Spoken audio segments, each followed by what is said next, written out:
September 97, I was hiking the Sierra Nevadas of California by Lake Mammoth. And I was hiking alone with my dog. And all of a sudden I heard this voice saying, your wood comes from the Amazon and you're in a unique position to conserve the Amazon through your work in the furniture industry. Those were exactly the words. And I went, who the hell said that? And the only thing in front of me was this huge juniper. So, I say a tree talked to me.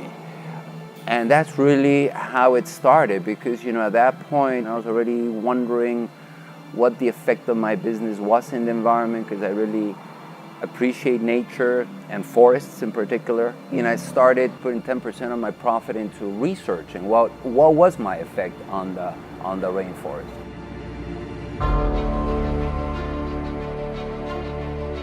But I found out very soon that nobody understood anything and nobody cared about sustainability.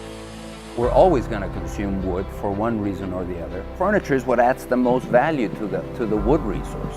So we can be the locomotive of destruction, or we can be the savers.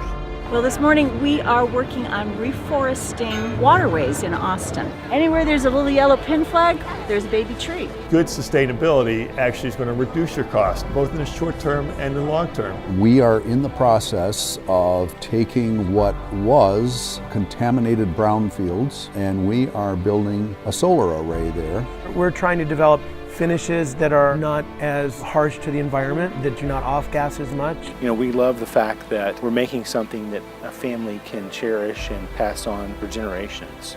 Instead of just trying to get the number of containers or top line numbers, we are going to be working towards a social cause. So this will be another 30 or something. The preventing deforestation is also such an important part of controlling CO2 emissions. So being very conscious of what we buy and the questions we ask our suppliers, and we have to be able to kind of start changing the world one company at a time.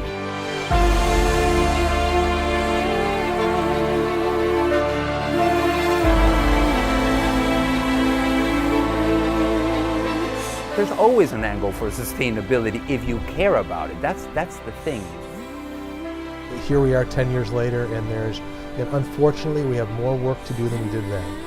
And at the end, because our economy is based on consumerism, these big guys are selling non-sustainable consumption.